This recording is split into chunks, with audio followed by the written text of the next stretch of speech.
कल नॉर्मल तरीके से क्लास होगी, कल ऑफ नहीं होगा।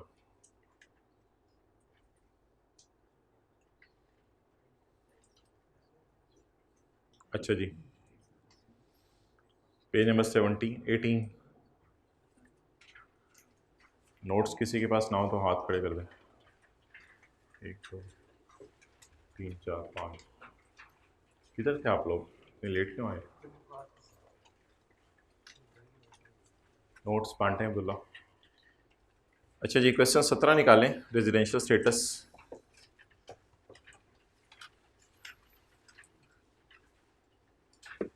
तो अब जिन हजरात का आज पहला दिन है, तकरीबन आधे घंटे बाद हम ऐसी बातें करेंगे जिनका कल पढ़े उससे कोई ताल्लुक़ नहीं होगा। तो अब पहले 2 लेक्चर यूट्यूब के ऊपर ले लें। ये मोबाइल वापस करनी है। किस किस का था मोबाइल? आपका था? कौन सा वाला है? ये वाला? अच्छा बताओ पहले कल का दिन कैसा गुजरा? सची सची बताओ, थोड़ा सा ज़रा फीलिंग अच्छा गुजरा। पे तो कोई फर्क नहीं पड़ता, इतना आदमी थोड़ा ही काम होता है आजकल, दूसरे कामों में फर्क पड़ता है, वो याद रहते हैं, वो भी करते हैं। अच्छा, और कुछ एक्टिविटीज़ के लिए टाइम बच जाता है। वैसे इंजॉय किया? बेचैनी की कैफियत रही? और किसका था मोबाइल? आप बताओ थोड़ा सा। 8 बजे तक तो अच्छा गुजरा, उसके 8 बजे तक अच्छा गुजरा, फिर उसके बाद फिर ऐसे बैठे ही रह गए। बैठे ही रहे बस। फिर आपने कुरान की तिलावत कर ली होगी और चीज़ों के लिए टाइम निकल आया होगा। ये तो जल्दी सो गया, ये फ़ायदा हुआ। और आप? मैं 10 बजे सो गया। उसके बाद फ़ायदा हुआ? वैसे चले की वजह से ना नींद भी हो गई। फ़ायदा हुआ? फ़ायदा हुआ। एक दिन और रख लो। नहीं सर, वो फिर अगले हफ्ते करेंगे। 2 और दे दें आज, 2 और दे दें मोबाइल, जल्दी 2 और जल्दी करें ज़रा, मैं क्लास शुरू करूँ। ऑनलाइन वालों का भी टाइम ज़ाया हो रहा है, ऑनलाइन वाले भी फूफो के घर जमा कराएं। 2 और मोबाइल, 2 और। हाइब्रिड में से कौन दे देगा? क्लास के एंड पे मैं ले लूँगा। 2 और मोबाइल चाहिए। आप दे दो यार, हिम्मत कर लो। टीचर का हुक्म मान लो। चलो एक दिन से कुछ नहीं हो जाना, अकेला रहता। 2 और दे दो, 2। किसी सिग्नल भी तो बंद हो जाते हैं, पूरा दिन गुजर जाता है। दे दो 2 और मोबाइल।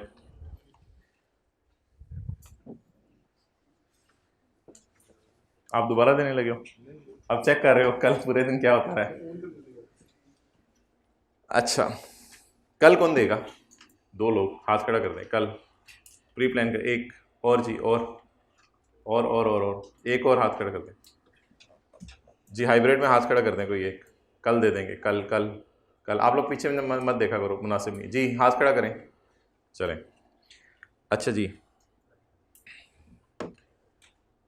ऑनलाइन वाले फूफो के घर जमा कराएं मोबाइल। रमीज़, हमारा टैक्स ईयर जो है वो जुलाई में शुरू होता है और 30 जून को ख़त्म होता है नॉर्मल हालात के मुताबिक। तो Rameez proceeded to Saudi Arabia on 24 December 2012। फिर भी अटेंटिव रहें, जिनका पहला दिन है, कुछ ना कुछ चीज़ें समझ आती रहेंगी।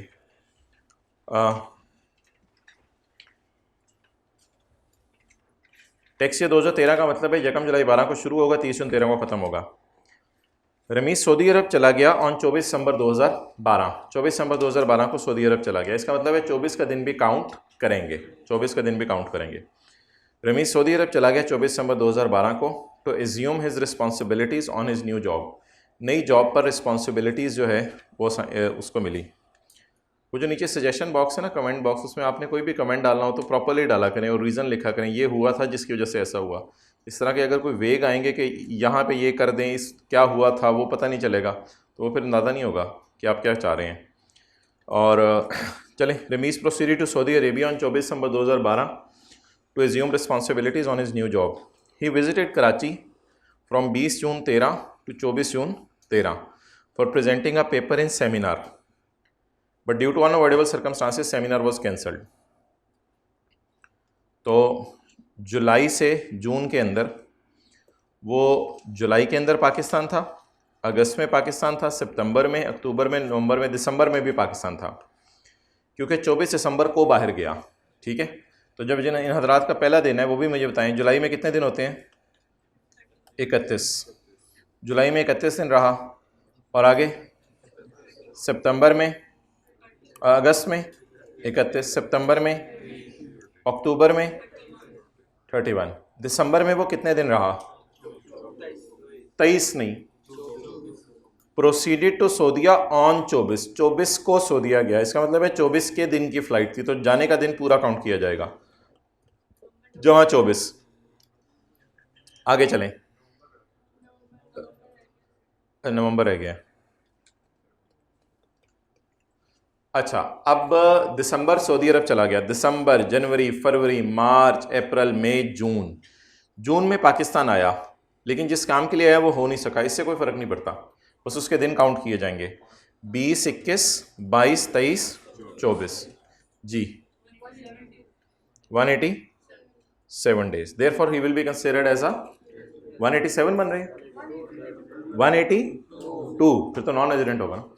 Therefore he will be considered as a, क्योंकि इसका स्टे पाकिस्तान में 183 डेज से कम है, तो 183 डेज हो जाएं या उससे ज़्यादा हो जाएं तो he will be considered as resident individual. चलें जी आगे, अगला पढ़ें। गवर्नमेंट एम्प्लॉय के लिए हमने कहा था नंबर ऑफ डेज काउंट नहीं किए जाएंगे। Khalil an officer working at ministry of foreign affairs since last 3 years, पिछले 3 साल से मिनिस्ट्री ऑफ फॉरेन अफेयर्स में काम कर रहा है। तो मिनिस्ट्री ऑफ फॉरेन अफेयर्स से मुराद है ये गवर्नमेंट का एम्प्लॉई है। Was posted to Pakistan mission, Pakistan का एक मिशन था जेनेवा में, बाहर के मुल्क में, फ्रॉम 1 अगस्त 12 टू 30 जून 13। तो सिर्फ जुलाई के महीने ये पाकिस्तान में रहा, बाकी अगस्त, सितंबर, अक्टूबर, नवंबर, दिसंबर, जनवरी, फरवरी, मार्च, अप्रैल, मई, जून में बाहर के मुल्क रहा। तो अगर बज़ाहिर देखा जाए तो 31 दिन जुलाई के ये पाकिस्तान में रहा, लेकिन नंबर ऑफ डेज़ काउंट करना ही नहीं है, क्योंकि ये किसका एम्प्लॉय है, तो गवर्नमेंट के एम्प्लॉय के लिए नंबर ऑफ डेज़ काउंट नहीं किए जाएंगे। चलें जी लिखें, an individual shall be considered as a resident individual, an individual shall be considered as a resident individual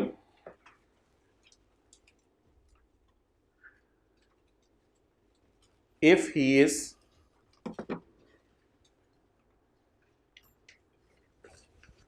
an employee or official, if he is an employee or official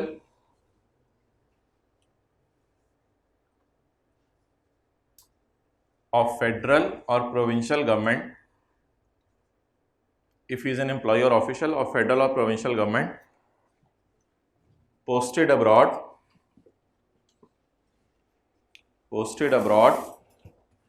during the tax year.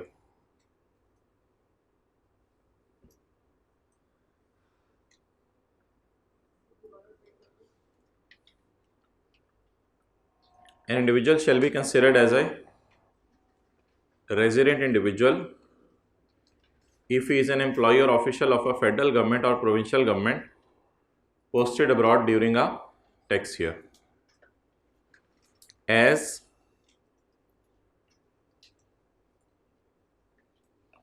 he is working in Ministry of Foreign Affairs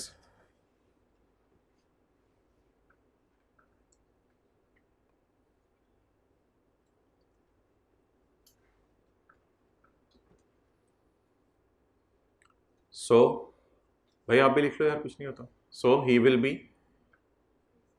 considered as resident individual as he is working in Ministry of Foreign Affairs, so he will be considered as resident individual.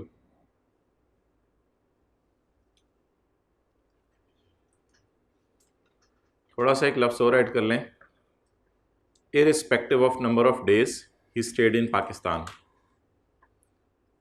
irrespective of number of days he stayed in Pakistan। इस बात को ignore कर देंगे वो कितने दिन पाकिस्तान में रुका,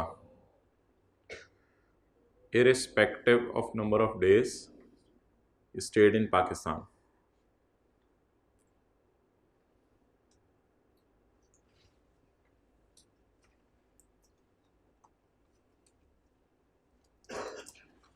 Okay, next.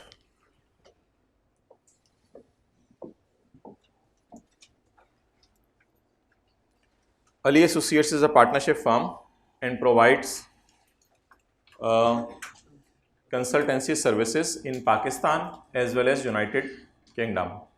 The management and control of its affairs is situated partly in UK and partly in Pakistan. तो अली एसोसिएट्स एक पार्टनरशिप फर्म है. पार्टनरशिप फर्म है तो क्या बन जाएगी, इंडिविजुअल एओपी या कंपनी एओपी. तो ये यूनाइटेड किंगडम के अंदर इस पार्टनरशिप फर्म प्रोवाइड सर्विसेज करी है, पाकिस्तान में भी और यूके में भी. मैनेजमेंट एंड कंट्रोल थोड़ा सा पाकिस्तान में है, थोड़ा सा यूके में है. तो एओपी को हमने कहा था उस वक्त रेजिडेंट बनेगी जिस वक्त एओपी का स्टे होली या पार्टली पाकिस्तान में हो. तो इसका पार्टली स्टे पाकिस्तान में है, that's why it will be considered as resident AOP. तो लिखें पहले वो जो प्रोविजन लॉ की घर में याद की हुई है वो लिखें. An AOP shall be considered as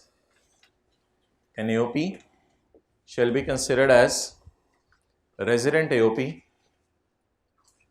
जल्दी जरा. An AOP shall be considered as resident AOP.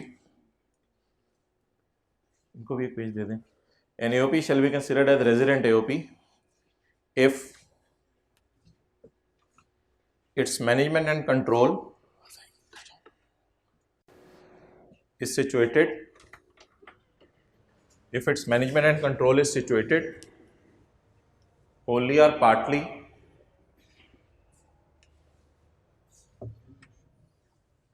at any time in the tax year.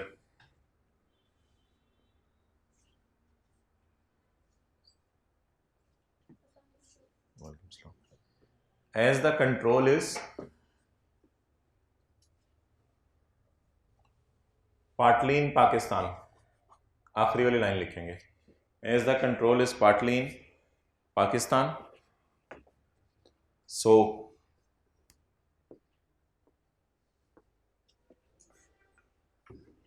it will be considered as a resident AOP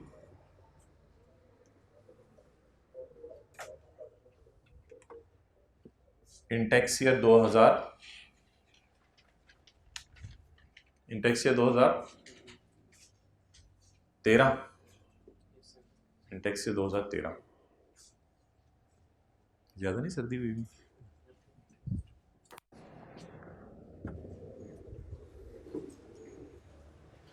अब दूसरे सवाल की तरफ आ जाएं जो दिया था.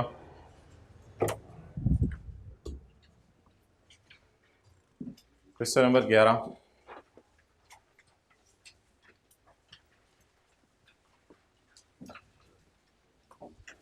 इसको 24 पे कर दो. एसी को है किसी के पास रिमोट?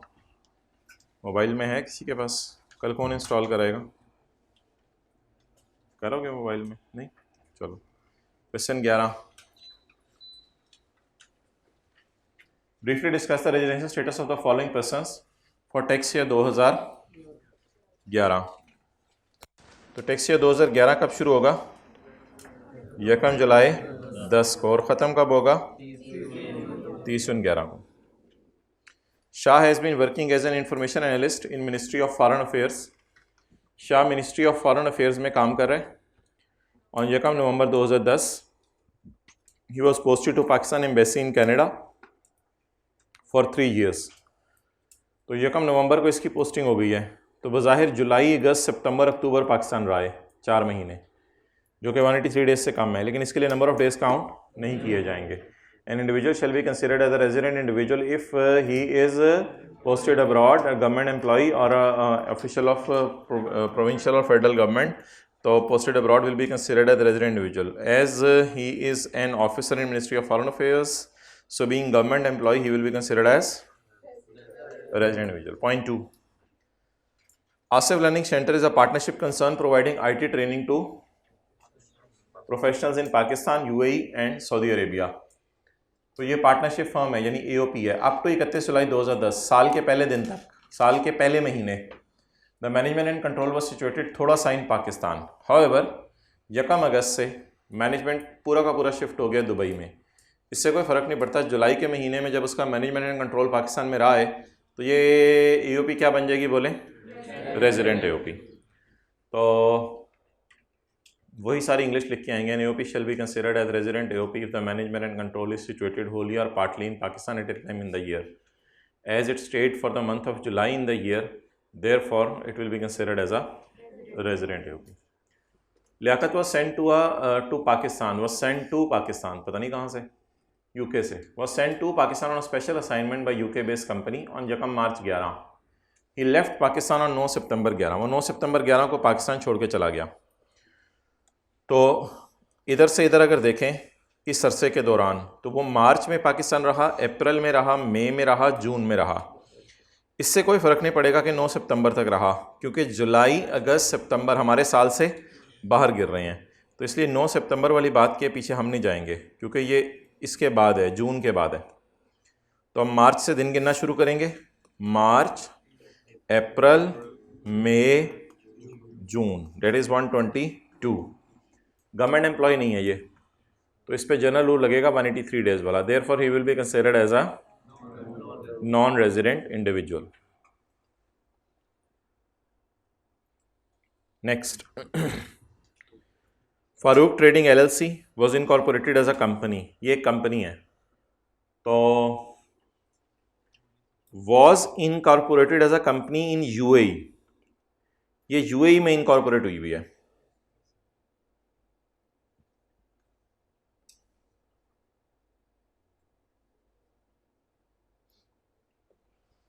अब बताएं, इनकॉर्पोरेटेड इन पाकिस्तान और not incorporated in Pakistan?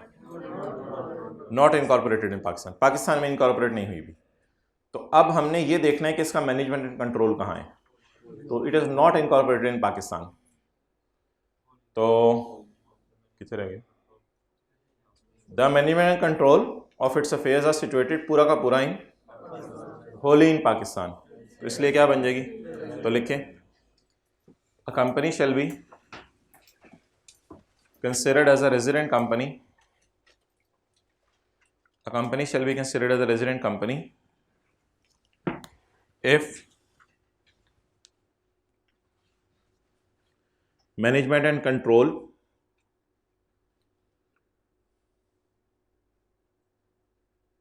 is situated wholly in Pakistan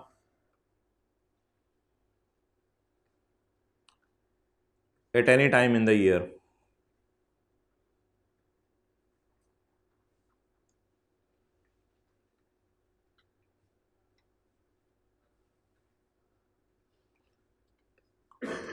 as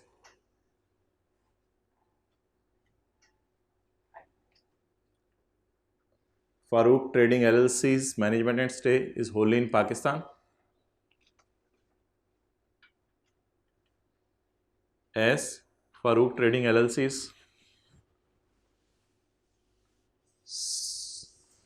is situated wholly in Pakistan, therefore it is a resident company.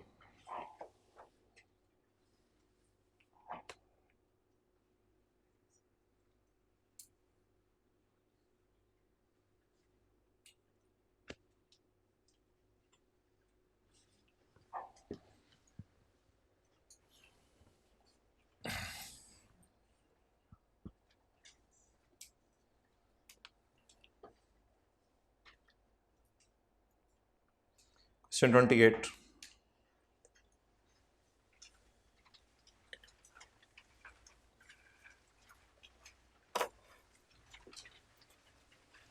जल्दी करें।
Okay, gene François is a French designer, often visits to Pakistan for promotion of its products.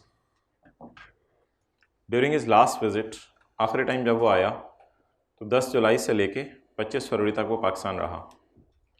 आपने determine करना है उसका residential status for tax year 2009, assuming that commissioner ने उसको इजाज़त दे दी है कि कैलेंडर ईयर यूज़ कर ले एज आ स्पेशल टैक्स ईयर। तो उसको कमिश्नर की तरफ से इजाज़त मिल गई है कि कैलेंडर ईयर को यूज़ कर ले एज आ स्पेशल टैक्स ईयर। तो अब सवाल ये राइज होगा कि कैलेंडर ईयर कब होता है? दिसंबर में, क्योंकि कैलेंडर दिसंबर में एंड हो जाते हैं, जनवरी का फिर नया कैलेंडर आता है। तो उसका ईयर एंड अब 1 जुलाई से 30 जून है या 1 जनवरी से 31 दिसंबर? 1 जनवरी से 31 दिसंबर। He is using calendar year. अब कैलेंडर ईयर यूज़ कर रहा है 1 जनवरी से 31 दिसंबर वाला, तो टैक्स ईयर का नाम क्या ले रहा है वो? 2009। तो टैक्स ईयर 2009 शुरू कब होगा और ख़त्म कब होगा, ज़रा बताएं। टैक्स ईयर 2009 शुरू कब होगा? 1 जनवरी 2000, 1 जनवरी 2009 वाले हाथ खड़ा करें। 1 जनवरी 2009 को शुरू होगा। 1 जनवरी 2008 वाले हाथ खड़ा करें। Well done. ओके, ये 1 जनवरी 9 वाले देखें क्या गलती कर रहे थे।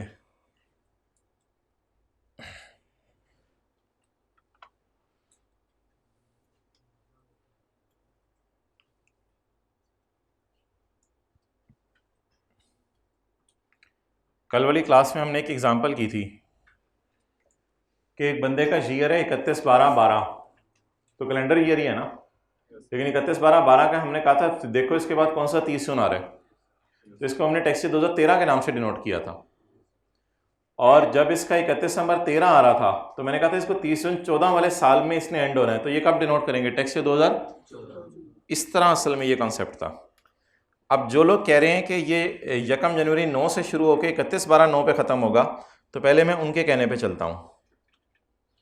कुछ लोगों के जहन में ये थॉट आई है कि 1 जनवरी 2009 को शुरू होके और 31 दिसंबर 2009 को ख़त्म होगा। तो मेरे भाई इसको डिनोट पहले कर लेते हैं, फिर देखते हैं आप लोग गलती क्या कर रहे थे। इसको डिनोट कैसे करेंगे? इसके बाद कौन सा 30 जून आएगा? 30 जून 10, तो इसको डिनोट कैसे करेंगे? Tax year 2010। जब इसको टैक्स ईयर 2010 के नाम से डिनोट करेंगे तो हमारी रिक्वायरमेंट तो टैक्स ईयर 2010 है ही नहीं। हमारी रिक्वायरमेंट ऊपर देखें, वो कह रहे हैं टैक्स ईयर 2009 का रेजिडेंशियल स्टेटस बताओ, तो ये स्पेशल टैक्स ईयर है। अब टैक्स ईयर 2009 कैसे बन सकता है? वो शुरू होगा 1 जनवरी 2008 से और ख़त्म कब होगा? 31 दिसंबर 2008 या 1 जनवरी 2009, एक ही बात है। आप बताएं 31 दिसंबर 2008 के बाद कौन सा 30 जून आ रहा है? जल्दी जल्दी, 31 दिसंबर 2008 के बाद कौन सा 30 जून आ रहा है? 30 जून 9। इसलिए इसको किससे डिनोट करेंगे? Tax year 2009। आप बता दें सवाल की रिक्वायरमेंट कौन सा साल है, टैक्स ईयर 2009 या टैक्स ईयर 2010? तो सबसे पहले तो इसको मैं काटूंगा क्योंकि ये सवाल की रिक्वायरमेंट नहीं है। अब उसका स्टे मैंने देखना है कब से लेके कब तक है। उसका स्टे है 10 जुलाई से लेके, यहाँ से लेके कहीं 10 जुलाई से लेके 25 फरवरी तक। अब ये जो 25 फरवरी में जनवरी फरवरी है, इसको भी मैं काट रहा हूँ क्योंकि ये भी मेरे लिए इंपॉर्टेंट नहीं है। पीछे अब जो दिन बच गए वो 10 जुलाई से गिनना शुरू करते हैं। 10, 10, 11, 12, 13, 14, सारे उंगलियों की पोरे 10, 11, 12, 13, 14, 15, 16, 17, 18, 19, 20, 21, 22, 23, 24, 25, 26, 27, 28, 29, 30, 31। कितने दिन बन गए? 22। जुलाई में बने 22, अगस्त में 31, सितंबर, अक्टूबर, नवंबर, दिसंबर इज इक्वल टू 175। तो बता दें हमारे टैक्स ईयर 2009 में वो कितने दिन पाकिस्तान रुका? 175 days. That's why he will be considered as, बोलें, नॉन रेजिडेंट। नोट समझ आ गया क्या गलती कर रहे थे? रिक्वायरमेंट में 2009 का साल मांगा है, 10 का साल नहीं मांगा।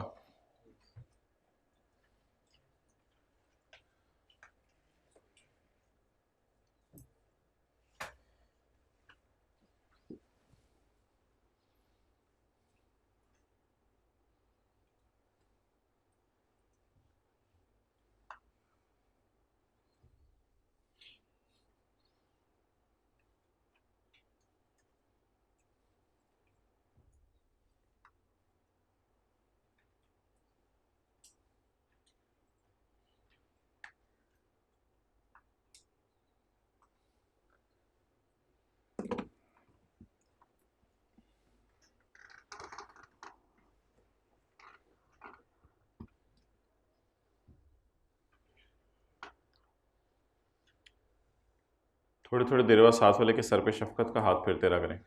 फेरे तेरे शफकत का हाथ साथ वाले के सर पे। बुरा तो नहीं बनाया उसने, तूने कंधे पे फेर दिया। अच्छा जी, लिखें। An individual shall be considered as a resident individual. An individual shall be considered as a resident individual if he is present in Pakistan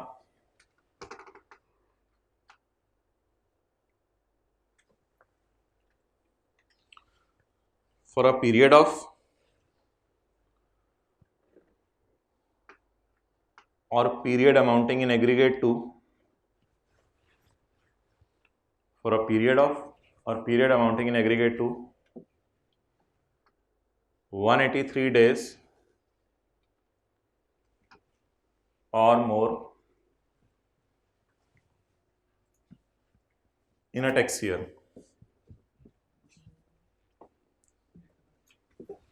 repeat मैंने नहीं करना, वो जाके रेजिडेंट इंडिविजुअल की डेफिनेशन खोल लो, वहां से लिखवाया मैंने।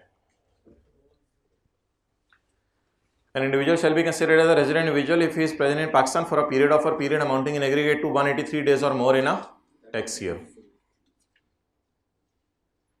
He is using special tax year 20x9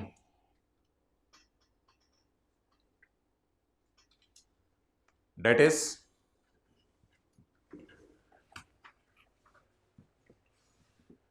from Yakam January 20x8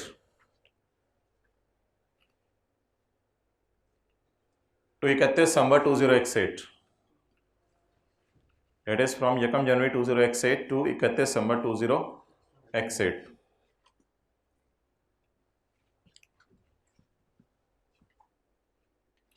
In this period,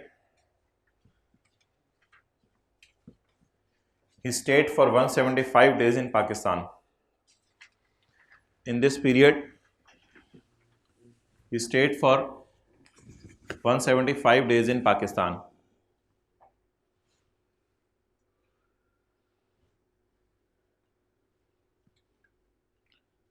Pakistan के आगे ब्रैकेट में एज कैलकुलेटेड बिलो।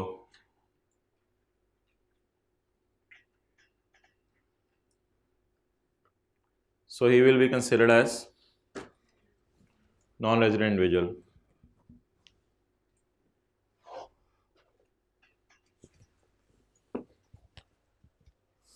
अब ये कैलकुलेशन शो कर दे महीना लिख के।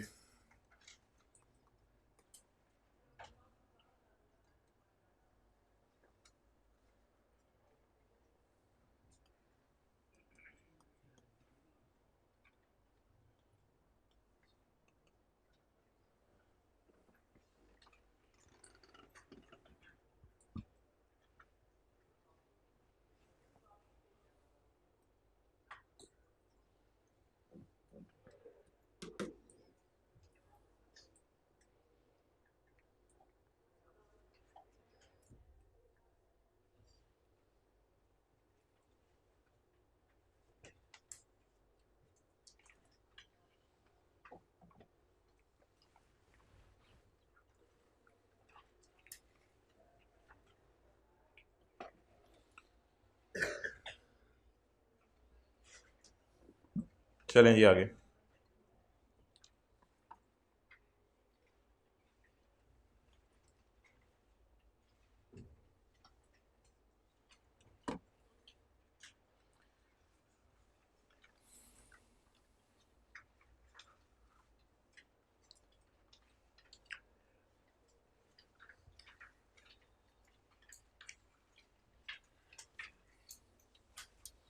अच्छा जी, अब पेज नंबर 3 पे आ जाएं।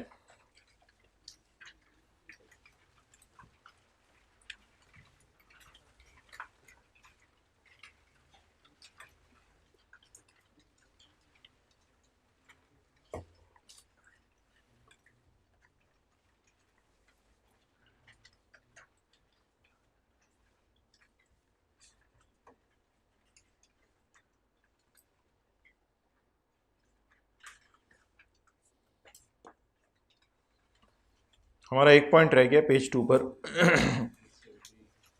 आज हमने कुछ और डिस्कशन करनी है, वो इंशाल्लाह मैं कल कराऊंगा। पॉइंट डी, इसकी वजह से चीज़ें कुछ माइंड में मिक्सअप हो सकती हैं, इसलिए इसको भी थोड़ा होल्ड पे रखते हैं, कल इंशाल्लाह करेंगे। पॉइंट डी, पेज नंबर 3 पे आ जाएं। पर्सन्स। अब जो हम डिस्कशन शुरू करने लगे हैं, तो कोई बंदा चाहे पहले दिन आया है या पहले से आया हुआ है, डी वाला पॉइंट दोनों जी। डी वाला पॉइंट गवर्नमेंट एम्प्लॉय पे अप्लाई होता है। डी, ये वाला डी तो इन्हें भी पढ़ाया ही नहीं। Okay, person. अच्छा जी, टैक्स लगाने के लिए हमारे लॉ में जो पर्सन्स हैं वो जिनका फर्स्ट डे है उनको बता रहा हूँ। जो हमारे लॉ में पर्सन्स हैं वो कई किस्म के हैं। एक इंडिविजुअल है, उन पे भी टैक्स लगता है। एक एओपी है जिससे आप पार्टनरशिप कहते हैं, उन पे भी टैक्स लगता है। एक कंपनीज पे भी टैक्स लगता है। फेडरल गवर्नमेंट पे टैक्स तो नहीं लगता, लेकिन फेडरल गवर्नमेंट को भी हम पर्सन कहते हैं। फिर कल वाला लेक्चर जाके वो अटेंड कर लें, उसमें डिस्कशन हुई हुई है रेजिडेंट कौन होता है और नॉन रेजिडेंट कौन होता है। तो ये डिस्कशन अभी छोड़ें। आज एक और मैं पर्सन ऐड कर रहा हूँ, फॉरेन गवर्नमेंट। फॉरेन गवर्नमेंट भी हमारी नज़र में एक पर्सन है। तो कोई अकेला बंदा कारोबार कर रहा है वो भी पर्सन है, कोई पार्टनरशिप 2 बंदे मिलके कारोबार कर रहे हैं वो भी पर्सन है, कोई पीटीसीएल रॉयल फैन कंपनी कारोबार कर रही है वो भी पर्सन है, पाकिस्तान की गवर्नमेंट भी पर्सन है और फॉरेन गवर्नमेंट भी पर्सन है। एक दो और भी हैं लेकिन वो नीचे जाके पढ़ लेते हैं।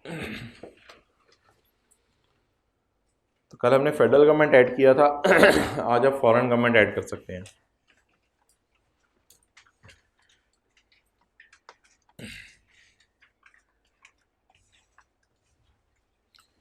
ये जो ऑनलाइन वाले हजरात हैं ये लेक्चर लेते हुए ये मत सोचा करेंगे ये लेक्चर हम बाद में भी किसी दिन ले लेंगे रिवीजन के लिए।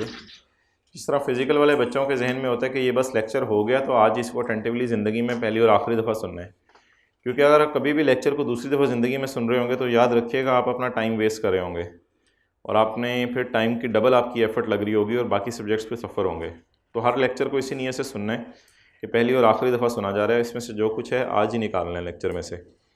अगर इस चक्कर में रहेंगे तो लेक्चर ही लेते रहेंगे और आखिरी दिनों के अंदर लेक्चर पेंडिंग चले जाएंगे। The following shall be treated as person under income tax ordinance 2001 namely. और जो लोग ज़्यादा बार बार लेक्चर लेते हैं उनके बारे में देखा गया कि आखिरी महीने में लेक्चर पेंडिंग रह जाते हैं, पेपर देने जाते हैं सिलेक्टिव स्टडी की वजह से, फिर पास होना मुश्किल हो जाता है। Following shall be treated as person under income tax ordinance 2001 namely an individual. Individual भी पर्सन है, ठीक है जी।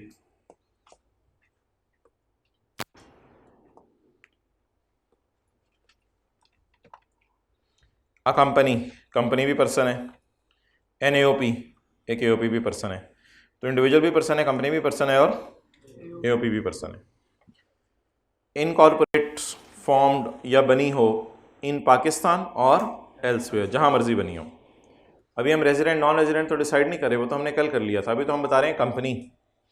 तो कंपनी चाहे पाकिस्तान में बनी हो चाहे बाहर के मुल्क में बनी हो वो कंपनी है। एओपी चाहे पाकिस्तान में बनी हो चाहे बाहर के मुल्क में बनी हो वो क्या समझी जाएगी? पर्सन, बस। तो हर वो कंपनी जो पाकिस्तान में बनी है या बाहर के मुल्क में बनी है that is person.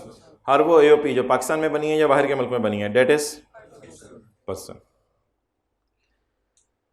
Next, the federal government. Federal government खुद एक पर्सन है। फेडरल गवर्नमेंट खुद एक पर्सन है। और अब फॉरेन गवर्नमेंट, फॉरेन गवर्नमेंट खुद एक पर्सन है। अब political sub division of a foreign government. Foreign government का पॉलिटिकल सब डिवीजन, बाहर के मुल्कों में पॉलिटिक्स की बेस पे कुछ इलाकों को डिवाइड कर दिया जाता है। बाहर के मुल्क में पॉलिटिक्स की बेस पे कुछ इलाकों को डिवाइड कर दिया जाता है। जैसे मशरिक के हिस्से पर मुल्क के फलां पार्टी हुकूमत कर रही है और मगरिब के मुल्क पर फलां पार्टी हुकूमत कर रही है। तो अगर ऐसा कभी कहीं हो रहा है तो वो केस ऐसा समझा जाएगा कि हर इलाका अलग अलग पर्सन होगा। यानी मुल्क का मशरिकी हिस्सा अलग पर्सन समझा जाएगा और मगरबी हिस्सा अलग पर्सन समझा जाएगा। इसमें इससे ज़्यादा और कोई बात नहीं है। क्लास के बाद आके बच्चे जो है वो कहते हैं कि बताएं ज़रा, इसका मतलब दोबारा बता दें। इसका क्या मतलब दोबारा बताएं? बस आसान सी बात है, बाहर की गवर्नमेंट ने अगर पॉलिटिक्स की बेस पे इलाकों को डिवाइड कर दिया है तो हर पॉलिटिकल इलाका क्या समझा जाएगा? अलग पर्सन समझा जाएगा। और public international organisation, public international organisation मिसाल के तौर पे वर्ल्ड हेल्थ ऑर्गेनाइजेशन, IMF, ये इसकी मिसाल है।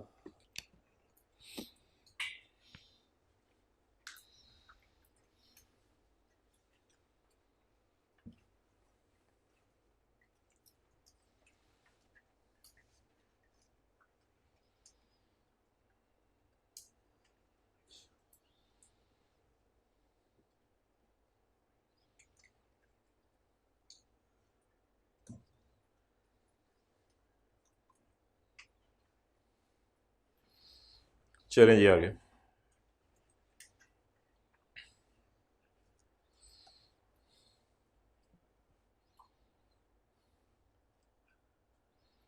कंपनी, पर्सन कौन कौन हो गए? Individual, company, AOP, federal government, foreign government, political sub division of foreign government और पब्लिक इंटरनेशनल ऑर्गेनाइजेशन। अब वो किसकी डेफिनेशन देने लगे? कंपनी की। कंपनी की डेफिनेशन देने लगे। Company means of following. Company as defined in companies act 2017। Companies act 2017 के अंदर जो कंपनी डिफाइंड है that will also be called as company. हमारे लॉ की नज़र में वो कंपनी है। अ बॉडी कॉर्पोरेट, चंद लोग मिले, form by law or under a law in force in Pakistan before 2017। Before 2017 से पहले भी कोई लॉज थे जिसमें लोग अपने आप को रजिस्टर करवाते थे, तो उनको भी हम कंपनीज ही कहेंगे। लेकिन अब तो वो लॉज खत्म हो चुके हैं। बहरहाल लिख सकते हैं आप अपने समझने के लिए। A body in corporate form by or any law in force in Pakistan before 2017। Next, मुदारबा। मुदारबा एक ऐसा बिजनेस होता है जिसमें एक बंदा अपना कैपिटल डालता है और दूसरा बंदा सर्विसेज देता है। तो एक बंदा कैपिटल डालता है, दूसरा बंदा अपना सर्विसेज देता है। That business is called as मुदारबा।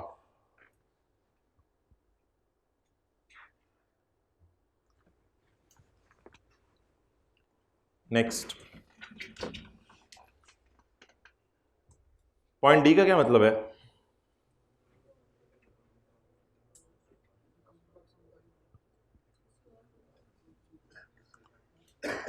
Pakistan में जो कंपनीज एक्ट है वो किस साल बना है?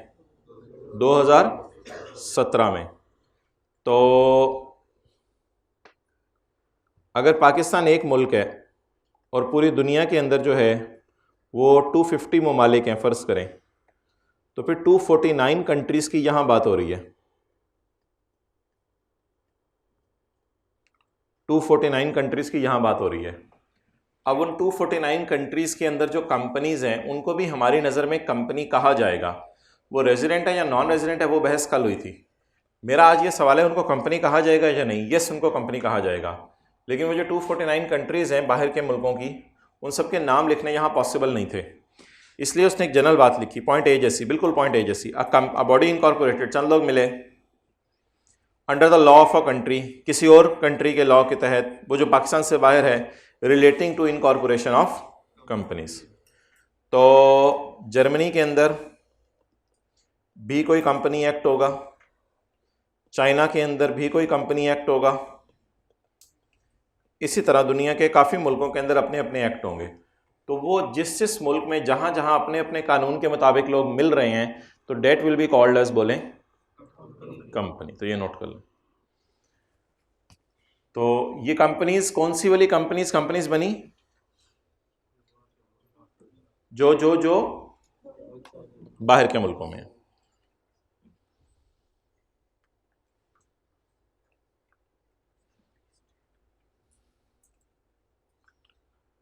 चलें जी,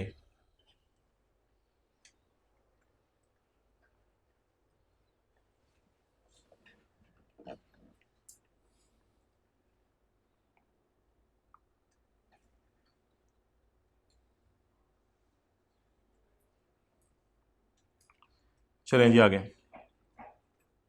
ये लफ्ज़ आपने बस याद करने हैं, अ कोऑपरेटिव सोसाइटी या फाइनेंस सोसाइटी और एनी अदर सोसाइटी। पहले कोऑपरेटिव सोसाइटी की डेफिनेशन होती थी सिलेबस में, फाइनेंस सोसाइटी की डेफिनेशन होती थी, अब नहीं है, बस एज इट इज़ याद करने हैं। Non profit organisation, non profit इदारा, जैसे ईदी वेलफेयर ट्रस्ट है या और कोई इदारा है। अ ट्रस्ट, एक trust or an entity or a body of persons established by law or under any law for the time being in force. तो ट्रस्ट की डेफिनेशन अभी हम पढ़ेंगे। ये एक ऐसी एंटिटी या बॉडी होती है लोगों की जो बनती है किसी लॉ के तहत। कौन सा लॉ? जो भी पाकिस्तान में चल रहा हो, पाकिस्तान में जो भी लॉ चल रहा हो उसके तहत ये ट्रस्ट बन जाता है और अपने आप को हुकूमत से अप्रूव करा लेता है। बहरहाल इसको नीचे देखते हैं। पॉइंट एच बड़ा अजीब सा है। एक बाहर के मुल्क की एओपी, बाहर के मुल्क की partnership, which the board has जबरदस्ती declare to be a company for income tax ordinance 2001। बाहर के मुल्क की एओपी को बोर्ड जबरदस्ती क्या करार दे रहा है? कंपनी। एओपी तो एओपी होती है, वो तो पार्टनरशिप होती है, लेकिन हो सकता है बाहर के मुल्क से कोई बड़ी बड़ी एओपीज आती हों जिनका करोड़ों के अंदर सरमाया हो, तो बोर्ड उनको ज़बरदस्ती क्या कह सकता है? कंपनी। क्या पाकिस्तान की किसी एओपी को भी कंपनी कह सकते हैं या सिर्फ फॉरेन एओपी को कंपनी कह सकते हैं? क्या हर फॉरेन एओपी को, क्या हर फॉरेन एओपी कंपनी है या जिसको बोर्ड ज़बरदस्ती कह दे? तो फॉरेन एओपीज ही होती हैं अनलेस के बोर्ड उनको क्या कह दे? कंपनी कह दे। तो ये बड़ा अजीब सा पॉइंट है। एक फॉरेन एओपी जिसको बोर्ड जबरदस्ती क्या करार दे दे? कंपनी। वेदर इनकॉर्पोरेटेड और नॉट।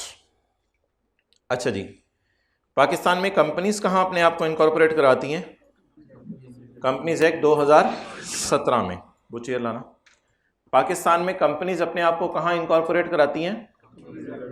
क्या ऐसा पॉसिबल है कि पाकिस्तान में हम कंपनी चला रहे हैं और कंपनीज एक्ट 2017 में अपने आप को रजिस्टर ना करवाया हो? नहीं पॉसिबल। अच्छा, पाकिस्तान में एओपीज अपने आप को कहां रजिस्टर करवाती हैं? नहीं, पार्टनरशिप एक्ट के तहत कोई रजिस्टर करवाना जरूरी नहीं है। हाँ, पार्टनरशिप एक्ट को फॉलो करना जरूरी है, लेकिन जिस तरह securities and exchange commission of Pakistan एक इदारा बना हुआ है जहां जाके कंपनीज अपने आप को कंपनीज एक्ट 2017 के तहत रजिस्टर करवाती हैं, इस तरह पाकिस्तान में एओपीज को रजिस्टर करने के लिए कोई इदारा नहीं बना हुआ। तो जब एओपी कारोबार शुरू करती है तो इसने अपने आप को पाकिस्तान में जाके कहीं भी इनकॉर्पोरेट या रजिस्टर नहीं करवाना होता। हाँ, बस एओपी बनी है तो 2-3 पार्टनर आपस में बैठें, एक सफ़ा पकड़ें, सफ़े के ऊपर साइन करें और बताएं इतना प्रॉफिट मेरा होगा, इतना प्रॉफिट तेरा होगा, और कारोबार शुरू कर दें। वो सफ़ा काफ़ी है, लेकिन वो सफ़ा कहीं जमा करवाना ज़रूरी नहीं है। इसी तरह बाहर के मुल्कों में हो सकता है बाहर की एओपीज अपने आप को इनकॉर्पोरेट करवाती हों, हो सकता है बाहर के मुल्क में भी पाकिस्तान की तरह हो कि वो लोग कंपनीज अपने आप को इनकॉर्पोरेट ना करवाती हों। कहते हैं मुझे इससे कोई फर्क नहीं पड़ता कि बाहर के मुल्क में वो अपने आप को इनकॉर्पोरेट कराएं या ना करवाएं। कहते हैं मुझे इससे कोई फर्क नहीं पड़ता, मेरी नजर में वो कंपनी समझी जाएंगी अगर उनको बोर्ड जबरदस्ती क्या कह दे? कंपनी। पढ़ लें एक दफा। एक बाहर की एओपी, चाहे वो इनकॉर्पोरेट हुई हो या जिसको बोर्ड जबरदस्ती क्या कह दे, तो वो कंपनी है।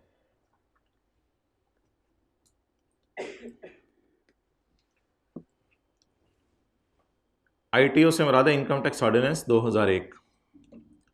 कल हमने पढ़ा था किसका मतलब प्रोविंशियल गवर्नमेंट को, कल हमने रेजिडेंट कंपनी कहा था, तो आज हम कह रहे हैं ऑब्वियसली कंपनी है, तो कल रेजिडेंट कंपनी बनी थी ना।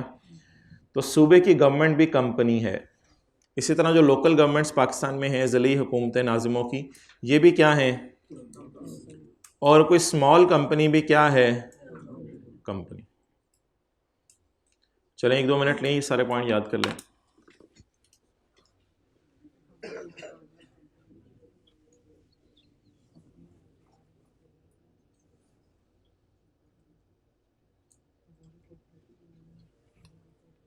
वो जो नीचे वाली अगली क्लास होती है ना, उसमें मुझे बता दिया करेंगे घंटा पूरा हो गया।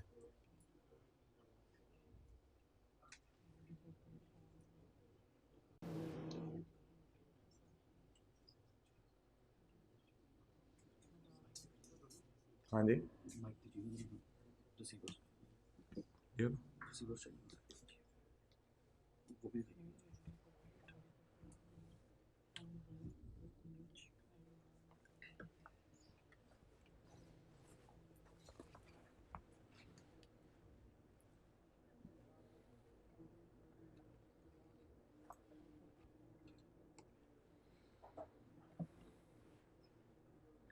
जी।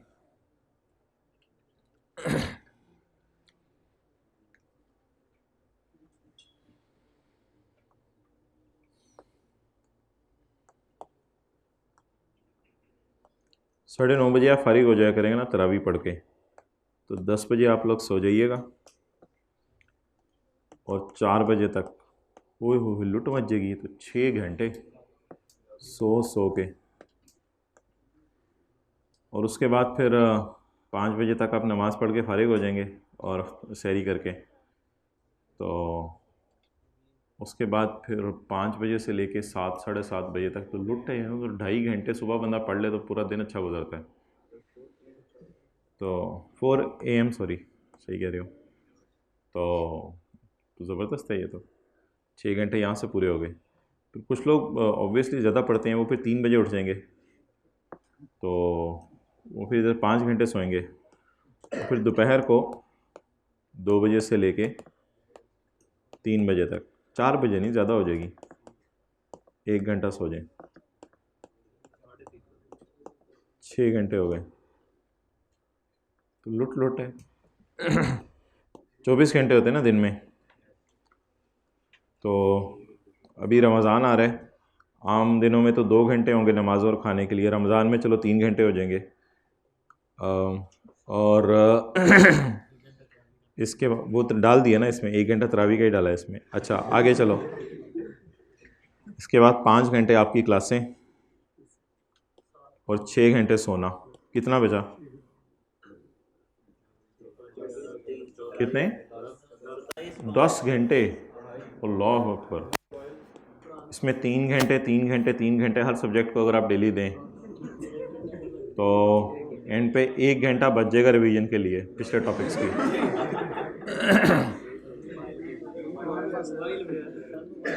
मोबाइल का नहीं टाइम मेरे भाई, बिल्कुल नहीं है। ये चीज़ें छोड़नी पड़ेंगी। और मैं आपको सीरियसली अभी बता दूं, अभी सुन लें। आई के वाला कर देता है जिसने पढ़ा हो, जिसने ना पढ़ा हो। और जो अगले टॉपिक्स आ रहे हैं उनके बाद तो पिछले टॉपिक रिवाइज़ करने का टाइम ही नहीं मिलना। अब आपकी भूल है कि ये कभी आइंदा आपको ये चीज़ें रिवाइज़ करने का टाइम मिलेगा। वो तो अगले टॉपिक्स खुद इतने चैलेंजिंग है कि पिछले का टाइम नहीं देंगे। और आखिरी महीने में आपको पता है टीचर्स वैसे ही खींचातानी कर रहे होते हैं, ये बच्चा मुझे दे दो, मैंने ज़्यादा पढ़ाना है, ये बच्चा मुझे दे दो, एक्स्ट्रा क्लास रखनी है। तो आखिरी दिनों में तो वैसे ही सर को जाने का टाइम नहीं होता, तो सर को जाने के लिए बंदा रखना पड़ता है। तो छुट्टी के दिन तो बंदा वैसे ही खूब पढ़ सकता है। आई स्टिल रिमेंबर आर्टिकल्स में जब छुट्टियाँ होती थी CA फाइनल के पेपर्स के लिए, 24 में से 2 घंटे खाने पीने और नमाज़ों के लिए और 6 घंटे सोने के लिए, तो 16 घंटे कंफर्टेबली पढ़ लेते थे। कंफर्टेबली आप भी पढ़ सकते हैं। छुट्टियों के दिनों में हर एक की अपनी अपनी रूटीन होती है। बहरहाल मेरी जो अपनी रूटीन होती थी वो ये होती थी कि 3 बजे से लेके 4 बजे तक सोता था। फिर उसके हाँ सुबह 3 से 4 बजे तक सोता था। फिर उसके बाद तकरीबन 7 बजे से लेके 12 बजे तक दोपहर को, तो ये भी सोता था। तो ये 5 घंटे ये हो गए और 1 घंटा रात का हो गया। तो 6 घंटे जो है वो कंफर्टेबली नींद हो जाती थी। और रात को असल में कोई शोर वोर भी नहीं होता दाएं बाएं, तो बंदा आराम से पढ़ता है। और वैसे भी इफ़ेक्टिव टाइम यही वाला होता है पढ़ाई का, जो सुबह का होता है। सुबह का पढ़ा हुआ वैसे ही याद रहता है। और नबी सल्लल्लाहु अलैहि वसल्लम ने भी दुआ दी हुई है कि सुबह के कामों में अल्लाह बरकत अता फरमा। जब आप फजर पढ़ के सो जाते हैं ना, तो वही टाइम असल पढ़ने का होता है, जिसमें याद किया वो हमेशा याद रहता है। लेकिन इस टाइम में आप लोग सोए होते हैं। ये तो बहरहाल छुट्टियों की रूटीन है। हम तो नॉर्मल डेज़ की तरफ वापस आ जाएं, जितने दी इधर वापस आ जाते हैं। तो ये आप लोगों की रूटीन है आजकल। इस रूटीन के ऊपर इंशाल्लाह आप रहेंगे तो मौजा ही मौजा।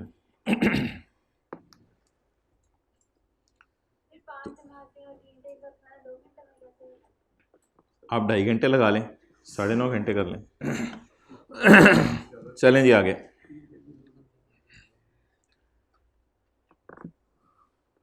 कंपनी,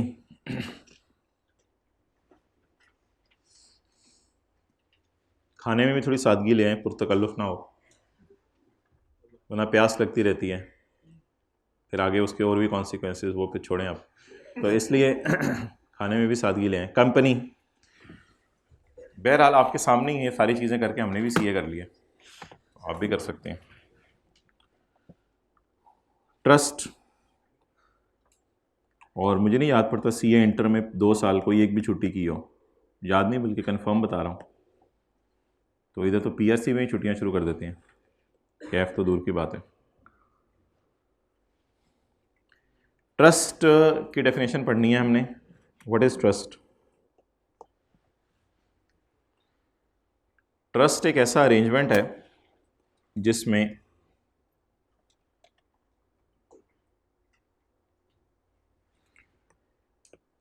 कुछ लोग होते हैं, कहते हैं हमारे पास पैसा है, कैपिटल प्रोवाइडर्स। 3 लोग हैं, कहते हैं हमारे पास लाख लाख रुपए है, ये कैपिटल प्रोवाइड करेंगे और कुछ लोगों पे ये एतमाद करेंगे, जिनको हम क्या कहते हैं, ये लाल और सब्ज़ मिलके काला हो जाता है, ट्राई कीजिएगा घर जाके। अच्छा, तो ये कुछ होते हैं एक्सपर्ट्स जिन पर ट्रस्ट किया जाता है, जिन पर एतमाद किया जाता है। तो ये लोग अपना लाख लाख रुपया, 3 लाख रुपए इनको पकड़ा देते हैं और ये लोग आर्जी तौर पे इसका कैश ओन कर रहे होते हैं। तो ये ट्रस्ट का अरेंजमेंट है जिसमें ये लोग इन पर एतमाद करते हैं अपना पैसा देके। This arrangement is called as trust. चलें नोट कर लें, ये मैं गंद मिटा दूं सारा, नोट कर लें। एक्सपर्ट्स को टेम्पोरेरी ओनर्स कहा जाता है, आर्जी तौर पे ये कैश ओन कर रहे हैं उनका।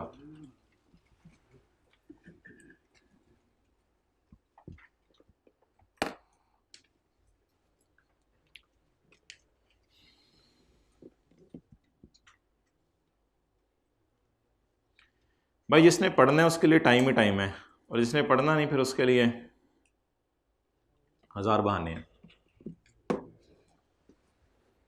और जो अदर देन सीए के दोस्त हैं उनको तो क्लियरली हमने तो अपने ज़माने में बता दिया हुआ था, या आप हमारे से मार्च में मिलेंगे या आप सितंबर में, उससे पहले मादरत। बस ठीक है, मिलना तो मिलो, नहीं मिलना तो ना मिला, अब हम क्या करें।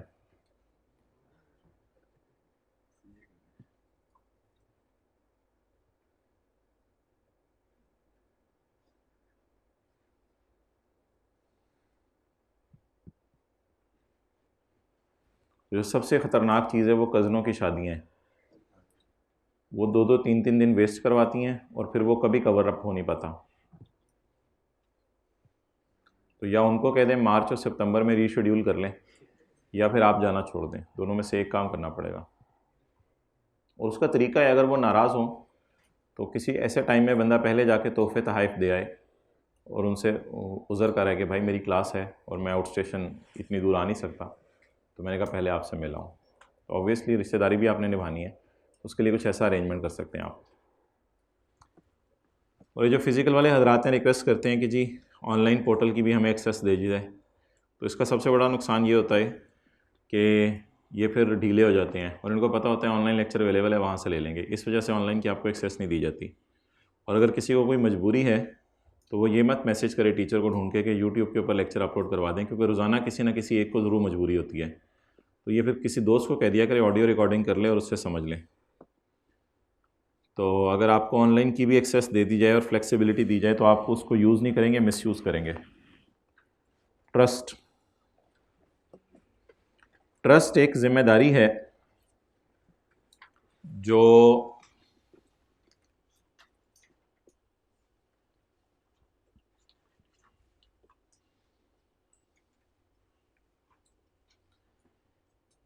जिन लोगों के घर वाले, इधर उधर की बातें ज़्यादा हो रही हैं, छोड़ें, आज फ़ायदा हो रहा है इनका। जिन लोगों के घर वाले उनको अक्सर कहते रहते हैं कि बेटा थोड़ा रिलैक्स भी कर लिया करो, बहुत पढ़ रहे हो, तो ये एक बहुत बड़ी अच्छी इंडिकेशन है कि आप लोग पढ़ाई के लिए जो है वो तैयार हैं। और जिन लोगों के घर वाले खुद कहना पड़ता है उनको पढ़ लो, तो वो फिर देख लें आई कैप भी उनके साथ कुछ करने के लिए तैयार बैठे हैं। अच्छा, trust means an obligation. Trust एक ऑब्लिगेशन है, एक जिम्मेदारी है जो अटैच है to the ownership of property. Property से मुराद यहाँ कैश है, जो कैश की ओनरशिप के साथ अटैच है, और ये अराइज होती है एतमाद देने से। ये अराइज होती है एतमाद देने से, एतमाद देने से। एतमाद गिवन टू एक्सपर्ट्स, ये एतमाद दिया जाता है एक्सपर्ट्स को। कुछ नहीं होता, आप भी लिख लें, हाथ बांध के क्लास में ना बैठा करें, हर वक्त हाजिर बाशरा करें। ट्रस्ट एक जिम्मेदारी है जो अटैच हो गई है कैश की ओनरशिप के साथ, और ये अराइज होती है एतमाद देने से। Confidence given to experts and accepted by experts. ये ओनर से यहां मुराद है टेम्पोरेरी ओनर, जिसको आप एक्सपर्ट भी कहेंगे। ये जिम्मेदारी अराइज हुई है एतमाद देने से, और अगले ने एतमाद को एक्सेप्ट भी किया है। इससे फायदा होगा, इससे फायदा होगा। किसको फायदा होगा? For the benefit of N other, for the benefit of N other. Another से मुराद इधर कैपिटल प्रोवाइडर है, एन अदर से मुराद इधर कैपिटल प्रोवाइडर है।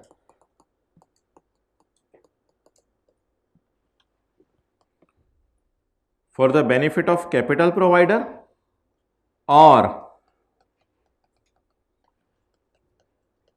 Capital provider and expert. Owner से मुराद टेम्परेरी ओनर है, एंड एक्सपर्ट। असल में उसने रेपिटेशन की है, उसने कहा है कि कैपिटल प्रोवाइडर को फायदा हो रहा है, या अगर मैं खुल के बात करूं, कैपिटल प्रोवाइडर को भी फायदा हो रहा है और एक्सपर्ट को भी फायदा हो रहा है। And it includes a unit trust. अब 3 दफा इस लाइन को पढ़ लें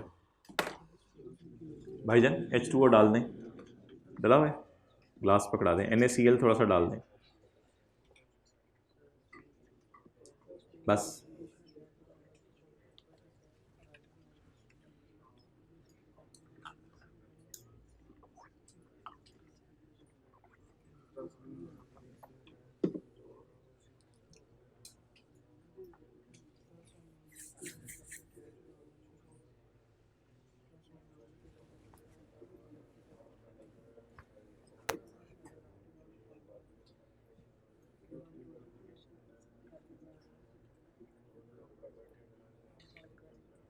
अच्छा, ये वाहिद 2 लाइनें हैं जो हमने पढ़ी हैं कल परसों से।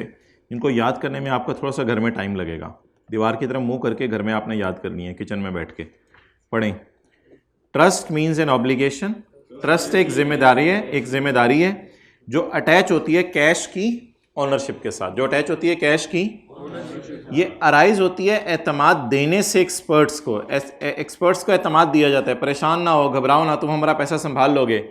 And accepted by the expert, और एक्सपर्ट इसको एक्सेप्ट कर लेते हैं, हाँ हाँ मैं पैसा संभाल लूंगा, देखना सही करूंगा क्या। For the benefit of N other, इससे बेनिफिट होगा कैपिटल प्रोवाइडर को, या खुल के बात करें तो कैपिटल प्रोवाइडर को भी बेनिफिट होगा, और एक्सपर्ट्स को भी फायदा होगा।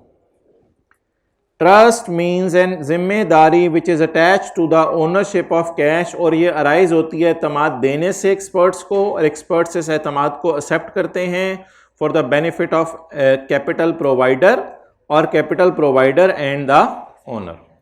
अब आप साथ वाले को उर्दू तर्जमा करके बता दें, और ऑनलाइन वाले स्क्रीन पे सामने देखते हुए मुझे तर्जमा करके बता दें। जल्दी करें, जल्दी ऑनलाइन वाले प्लीज़।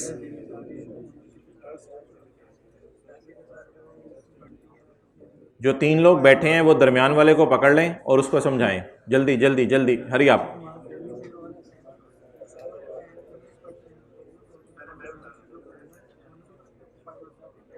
हाइब्रिड में सामने वाली रो वाले को समझा दें, अगर एक्सेस नहीं है, कुछ दाएं बाएं नहीं बैठा हुआ।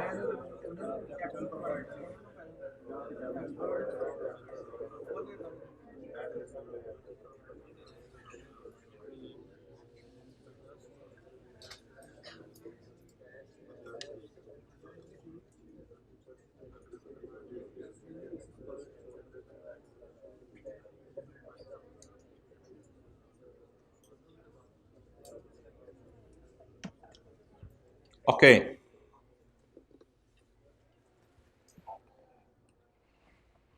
अच्छा जी, यूनिट ट्रस्ट अब क्या होता है? Unit trust, unit trust trust ही है, कोई डिफरेंस नहीं है खास। ये दोनों कैपिटल प्रोवाइडर हैं काले, और ये जो लाल है ये क्या है? एक्सपर्ट। थोड़ा मुंह इधर कर, ये एक्सपर्ट है। अब ये कहते हैं कि मैं 40 रुपये डालूंगा, ये कहता है कि मैं 20 रुपये डालूंगा, और ये एक्सपर्ट को पैसे दे देते हैं। जब ये एक्सपर्ट को पैसे देते हैं तो एक्सपर्ट बदले में इनको टिकट देता है या यूनिट्स देता है या रसीद देता है इस बात की कि मैंने आपका पैसा रखा हुआ है। तो एक्सपर्ट प्रिंटिंग मशीन से प्रिंट करेगा टिकट्स और 4 टिकट्स दे देगा इसको, ये ले 4 टिकट्स अपने सर पे रख और घर ले जा। ये इस चीज़ का सबूत होगा कि इस बंदे ने 10-10, ये आमतौर पे 10-10 रुपये वाली टिकट होती है, तो 10-10 रुपये वाली 4 टिकटें दे दी जाएंगी। इस चीज़ का सबूत होगा ये घर से 40 रुपये लाया है, और इसको 2 टिकटें दे दी जाएंगी कि तू 2 टिकटें रख ले और 2 टिकटें तेरे लिए। अब जब साल का एंड आएगा तो साल के एंड पर ये बंदा टिकटें लेके जाएगा और टिकटें लेके जाके इसको दिखाएगा, ये देख, ये देख, ये देख, इसको टिकटें दिखाएगा। जिसके पास ज़्यादा टिकटें होंगी उसके पास ज़्यादा पैसे होंगे, और ये भी जाएगा साल के एंड पे, और साल के एंड पे जाके इसको टिकटें दिखाएगा, ये देख, ये देख, ये देख, ये देख, इसको टिकटें दिखाएगा, और ये भी कहेगा कि मुझे प्रॉफिट दो। तो ये दोनों बंदे जो है इनको टिकटें दी जाएंगी। इसका नाम है यूनिट ट्रस्ट, NOTE कर लें।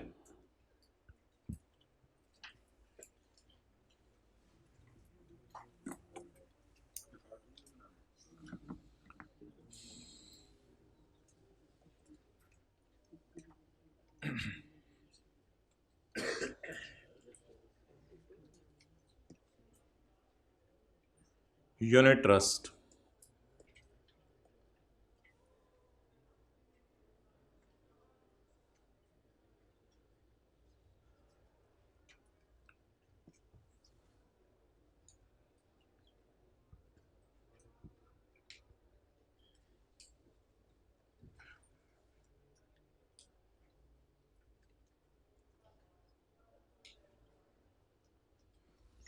भाई बाहर जाएं ज़रा, बच्चों को कहीं अंदर सीए हो रहा है, खामोश रहें।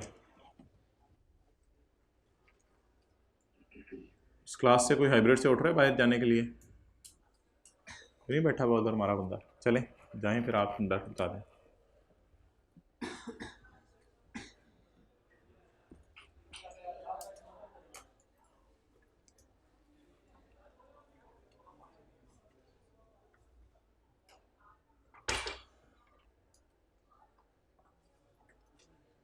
ये क्या वजह, बच्चों को भाई ने कहा भी है शोर ना करना, वो नहीं मान रहे।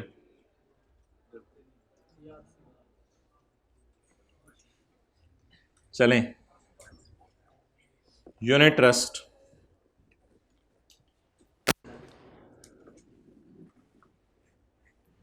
यूनिट ट्रस्ट मीन्स एनी एतमाद अंडर विच बेनिफिशियल इंटरेस्ट से मुराद है कैश, मनी, पैसे। Unit trust means any trust under which money is divided into units. 40 रुपये को डिवाइड कर दिया था 4 टिकटों में, 4 यूनिट्स में। कंपनी इसको शेयर्स कहती है। Unit trust means any trust under which cash is divided into so that the हक ऑफ द बेनिफिशियरी से मुराद कैपिटल प्रोवाइडर है। so that the हक ऑफ बेनिफिशियरी टू इनकम और to capital are determined by the number of, जिसके पास 4 unit उसको ज्यादा प्रॉफिट मिलेगा और जिसके पास 2 यूनिट्स उसको कम प्रॉफिट मिलेगा। इनकम होती है जो हर साल कमाते हैं, और कैपिटल होता है जिस वक्त कारोबार शुरू करते हैं तो जो पैसा डाला जाता है।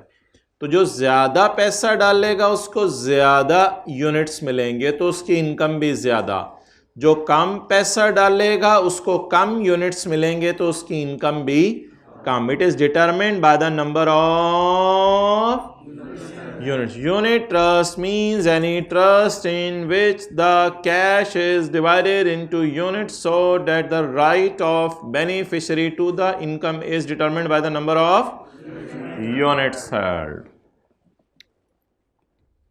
अब इन दोनों को थोड़ा पढ़ के आइएगा, फिर कोई मसला हुआ कल पूछिएगा तो याद करने में टाइम लग जाएगा, लेकिन वैसे समझने में कॉन्सेप्ट आसान है। कंपनीज का टैक्स रेट क्या है? 29%। 2023 हमारा साल चल रहा है ना, अभी 30-29 आने वाली है, पता है आपको? ये अभी 30-29 आने वाली है, तो टैक्स ईयर 2023 चल रहा है हमारा आजकल, तो उसमें रेट कंपनीज का कितने % है? 29%। बस ठीक है, ओवर करते हैं। एओपी की डेफिनेशन इंशाल्लाह कल पढ़ेंगे। फॉर्म को टिक कर लें, ये तो आप खुद ही पढ़ लीजिएगा। फॉर्म को टिक कर लें। फॉर्म मीन्स द रिश्ता between the persons who have agreed to spend life together, no sorry, who have agreed to share the profits of a business। 2 बंदे या 3 बंदे अगर ये एग्री कर लें कि हम प्रॉफिट्स बिजनेस के शेयर करेंगे आपस में, तो इनको क्या कहा जाता है? फर्म या पार्टनर्स या एओपी। कल हम पढ़ेंगे फर्म एओपी होती है। कैरिड ऑन बाय ऑल, कई दफ़ा सारे पार्टनर ही दुकान पे आके बैठे होते हैं, और any one of them acting for all, या कई दफ़ा ऐसा होता है सारे दुकान पे आके नहीं बैठते, सारों के लिए कोई एक बंदा आके बैठ जाता है, तो सारे पार्टनर्स का दुकान पे आना ज़रूरी नहीं है। अच्छा जी, अब आज बड़ी इंपॉर्टेंट डिस्कशन होने लगी है। शुक्र है जिनका पहला दिन है वो आज तशरीफ़ ले आए हैं। हम आज डिस्कशन ये करने लगे हैं कि आपका टैक्स कैसे कैलकुलेट होगा। पेज 5 पर the first schedule, rates of tax for individuals and AOPs. जिस बंदे की एक अगला टेबल भी है, उधर नहीं जाना, इस टेबल पे रहना है आपने भी, वरना टेबल हो जाएगा।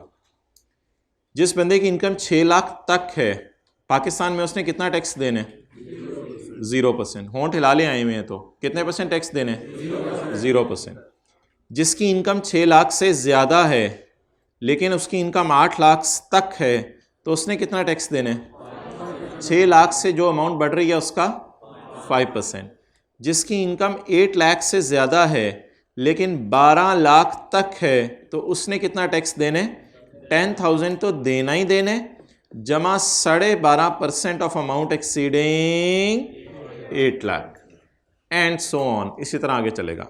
अब ये कैलकुलेशन हमने कैसे करनी है इसको देखते हैं। ओके, एक साहब हैं, इन्होंने ये आपको इन्फॉर्मेशन प्रोवाइड की है। इन्होंने कहा है कि जी मैं सुबह सुबह एक जगह पे नौकरी करता हूँ, वहाँ से मैं कमाता हूँ 9 लाख रुपया पर ईयर। शाम को मैं कहीं कारोबार करता हूँ, मैंने घर के अंदर ही एक जनरल स्टोर खोला हुआ है, उससे मैंने कमाया 3 लाख रुपीज़। मैंने अपना ऊपर वाला पोर्शन किराए पे दिया हुआ है, तो जब मैंने अपना ऊपर वाला पोर्शन किराए पे दिया हुआ है तो वहाँ से मैं कमा रहा हूँ 1 लाख रुपया, that is income from property. मैंने शेयर ख़रीद के बेचे हैं, कैपिटल गेन, तो मैंने कमाया है उससे 50,000 रुपये। और मेरी शादी हुई थी, उस पर वलीमा हुआ था, तो वलीमे पे मुझे सलामी मिली है 70,000 रुपये। तो ये मेरी बिजनेस इनकम नहीं है, मेरा कारोबार नहीं है अपने वलीमे कराना, ये मेरी इनकम फ्रॉम अदर सोर्स है। ये नौकरी नहीं मैंने शुरू कर दी कहीं पे, ये मैंने जो है वो इनकम फ्रॉम अदर सोर्स कमाई है। इन सबको मज़ा आया तो देख ले, दोबारा देख ले, आराम आराम से कर लेते हैं। अच्छा, इन सबको मिला के क्या कहते हैं? Heads of income. Heads of income ये 15-20 दिन में हम करेंगे इंशाल्लाह। ये चैप्टर भी हम 15-20 दिन में करेंगे। ये चैप्टर 3 दिन के अंदर हो जाएंगे। तो ये चैप्टर्स में काफ़ी डिटेल है, जो भी मैंने आपको लिखवाई नहीं है, हल्का सा बस आइडिया दे दिया है। तो नौकरी कर रहे, कारोबार कर रहे, घर किराए पे दिया हुआ है, शेयर खरीद के बेच रहे हैं, और कोई और इनकम कमा रहा है, वो सारी की सारी यहाँ फॉल कर जाएंगी। इन सब का नाम होता है टोटल इनकम। इन सब के टोटल का नाम क्या होता है? Total income. टोटल इनकम आ गई जी इस बंदे की 1420000, और इन पांचों का नाम बता दें क्या है? Heads of income. इसमें से जब आप ज़कात माइनस करते हैं तो 20,000 की ज़कात है, जब आपने ज़कात माइनस की तो आपकी क्या आ गई? आप बता दें मैंने टैक्स किस पे देना है? 14 लाख पे। 1.4 मिलियन पे। इस पे अब मैं टैक्स कैलकुलेट करने लगा हूं उस टेबल में जाके, लेकिन पहले आप यहां तक नोट कर लें।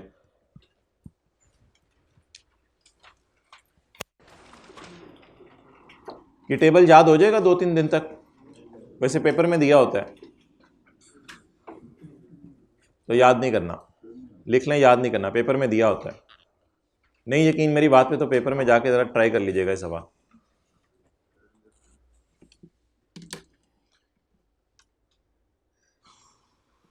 अल्लाह आपको पढ़ने की तौफीक।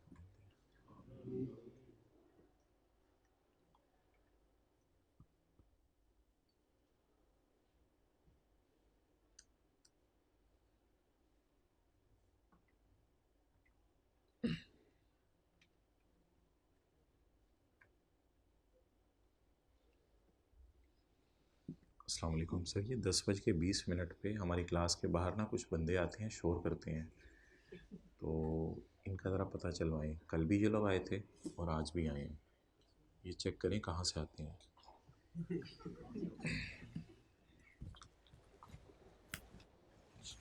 चलें जी, 14 लाख रुपए पे टैक्स निकालना है एंड इंशाल्लाह 5 दिन बाद ना 6 दिन बाद हम ऐसा कर लेते हैं कि जहाँ तक हमने पढ़ा है वो आपका सुना जाएगा और जो नहीं सुनाएगा वहीं से आपके वालिद साहब को कॉल मिलाई जाएगी आपके फ़ोन से। एक तो बैलेंस डलवा के रखिएगा मंडे को, और दूसरा वालिद साहब को बता दीजिएगा आज एक कॉल आएगी मेरे नंबर से अब्बू आपको, वो आपने अटेंड करनी है, बात कोई और कर रहा होगा। और ऑनलाइन वालों का तो वैसे ही आसान है, जूम मीटिंग में मैं उनसे कोई सवाल पूछूंगा, अगर उनका जवाब ना आया तो उधर से ही उनके अब्बू या अम्मी को बुला लिया जाएगा जूम मीटिंग में कि आप ज़रा आ जाएं, अपने बेटे के करतूत देखें। क्या मोहतरम? लेफ़्ट कर देंगे मीटिंग, उनका अकाउंट ब्लॉक कर देंगे। अच्छा जी, 14 लाख पे टैक्स निकालना है, 14 लाख पे टैक्स निकालना है।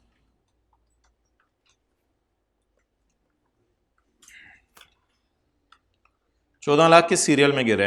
1 2 3 4 4 में। इसकी इनकम 12 लाख से ज़्यादा है हमारे शहजादे की और 24 लाख से कम है, तो इसने 60,000 तो देना ही देना है, 60,000 तो इसने देना ही देना है। 60,000 जमा 17.5% ऑफ अमाउंट एक्सीडिंग 12 लाख। ये अब ज़रा मज़े की चीज़ है, अमाउंट एक्सीडिंग 12 लाख का क्या मतलब है? Amount exceeding 12 lakh, amount exceeding 12 lakh किस किस अमाउंट को अब आप देखेंगे? ये 14 लाख को, 14 लाख की अमाउंट देखें, ये 14 लाख 12 लाख से कितना बढ़ रहा है? 2 लाख। एक्सेलेंट। तो हमारा कितनी इनकम है? 14 लाख। और सवाल वाला कह रहे हैं लॉ वाला 12 लाख से ऊपर पर अलग टैक्स दो। 12 लाख से ऊपर कितना है? 2 लाख। तो कैलकुलेटर पर हम ये लिखा करेंगे 14 लाख और ये वाला लिखा करेंगे 12 लाख, और 14 और 12 का डिफरेंस क्या आ गया? 2 लाख। तो 2 लाख पे कितने परसेंट? 17.5%। जबरदस्त। 95,000। तो बड़े होके अगर आपने 14 लाख कमाया तो तकरीबन 1 लाख गवर्नमेंट को दे देंगे, 95,000 रुपया। वो 14 लाख में से, हाँ साल में 14 लाख में से 1 लाख गवर्नमेंट को, ज्यादा है? दे देंगे, दे देंगे, हाथ खड़ा करें, दे देंगे। ओके, दे देंगे। नहीं देंगे? अच्छा जी, अगली मिसाल करें मसाला लगा के।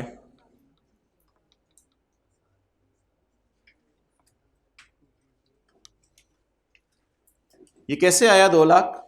हमने कितना कमाया है? 14 लाख। और लॉ में क्या लफ्ज लिखा हुआ है?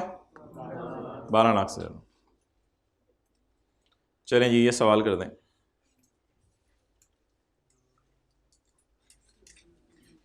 दो लाख नहीं है, ये 2 मिलियन है। सवाल नोट करें पहले और फिर सोल्यूशन करें इसका।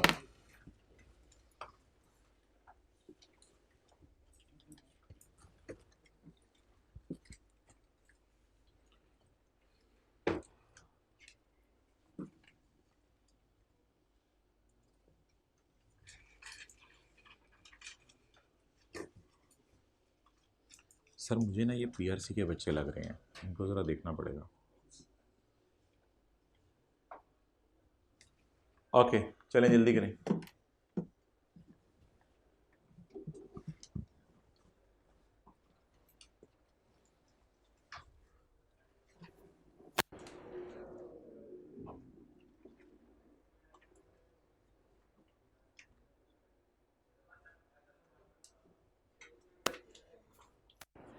यार ज़रा मना करें बाहर जाके उनको, भाई उस क्लास से उठें, ज़रा बाहर जाके मना करें बच्चों को, एक टेप ले जाएं साथ।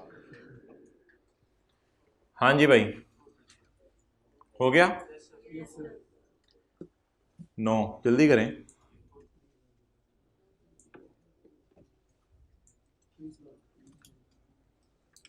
इस घड़ी को 1 मिनट आगे करना है आपने क्लास के बाद, ये घड़ी 1 मिनट पीछे है।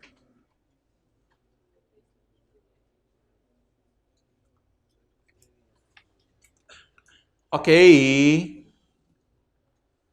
नौकरी से कितना कमाया? 20 लाख, 2 मिलियन। कारोबार से कितना कमाया? 70 लाख। कल मुझे 2 मोबाइल चाहिए कम से कम, वरना मैं क्लास नहीं पढ़ाऊंगा। कम से कम 2 मोबाइल चाहिए कल। बिजनेस से कितना कमाया? 70 लाख। और नौकरी से 20 लाख। टोटल 9 मिलियन हो गया। 9 मिलियन तो फिर आप लंबी वाली छाल मारे ना ज़रा। 9 मिलियन सीरियल नंबर 8 में गिर रहे। Where the taxable income exceed 6 million. इसकी टैक्सेबल इनकम 6 मिलियन से ज़्यादा है। अब इसका टैक्स निकालें। कितने देने ही देने हैं?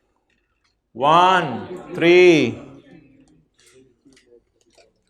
आंडा आंडा आंडा जमा 35% ऑफ अमाउंट एक्सीडिंग 6 मिलियन।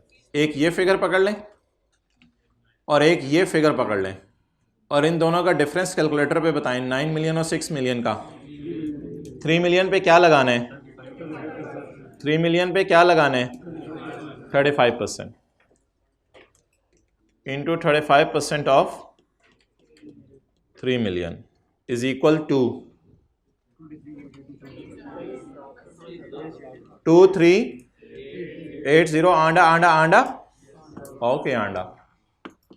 तो 90 लाख में से 23 लाख तो गवर्नमेंट को दे ही देंगे आप। ये तो कुछ ज़्यादा हो गया। चलें ठीक है, छोड़ दें पढ़ना, तो यही है। अब क्या करें? चलें चलें जल्दी जल्दी जल्दी। 90 में से 23 शहबाज शरीफ का।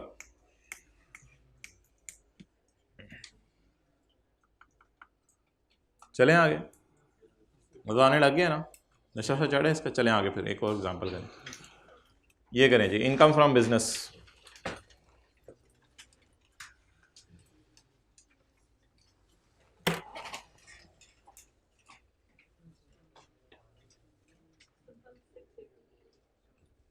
क्या?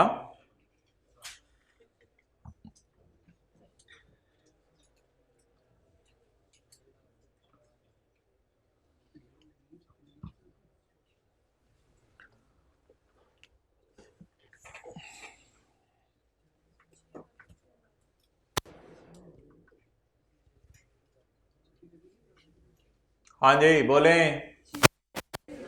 अल्लाह अकबर, कोई गड़बड़ किया है?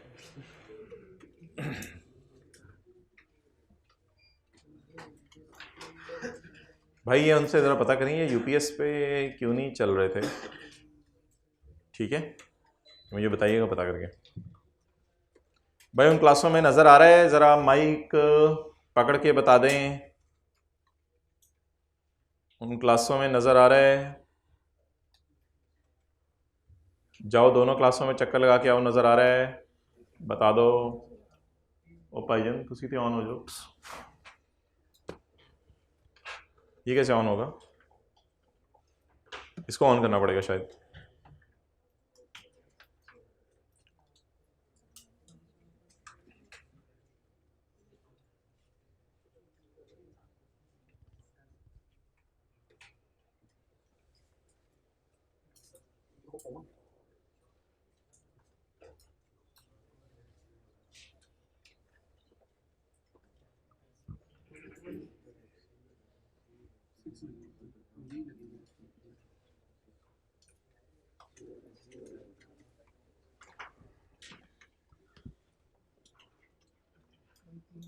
अच्छा जी, नज़र आ रहे हैं उन क्लासों में क्या बताने आए थे भाई? भाई उन क्लासों में माइक पकड़ो, बता दो।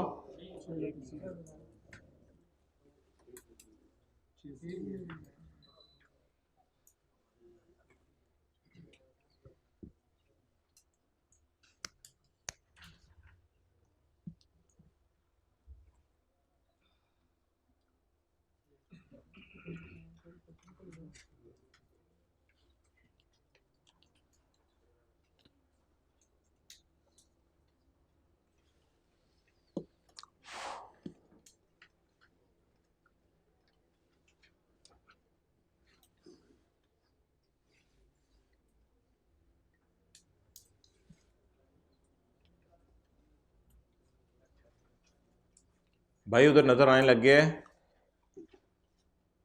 माइक से ज़रा बता दें मुझे दोनों क्लासों में से।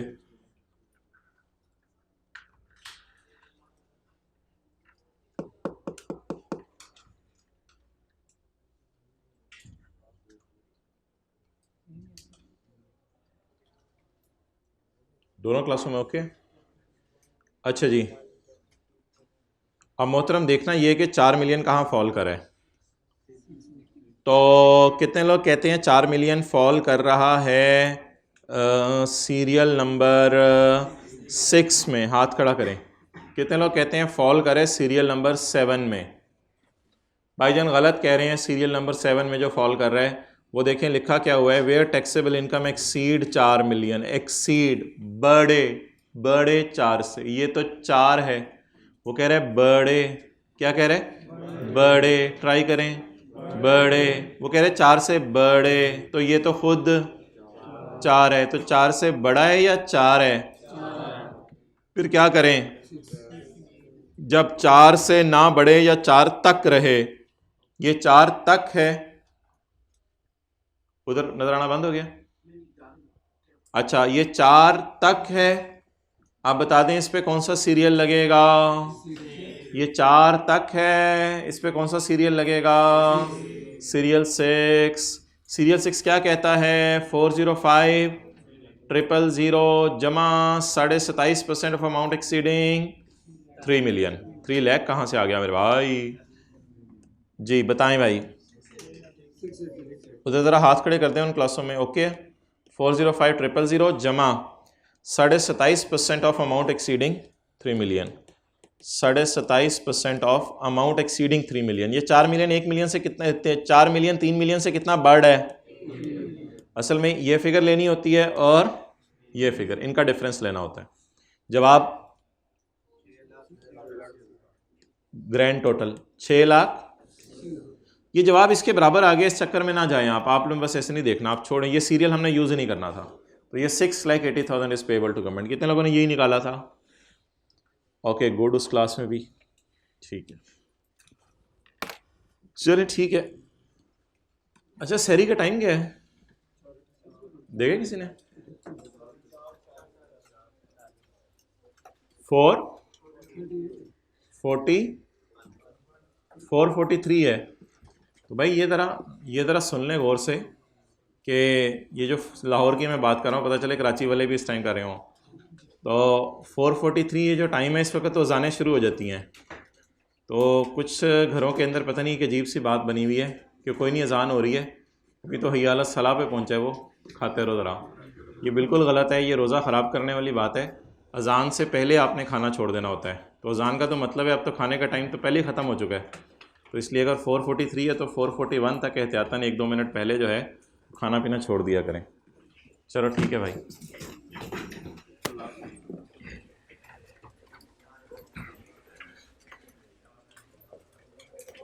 हाँ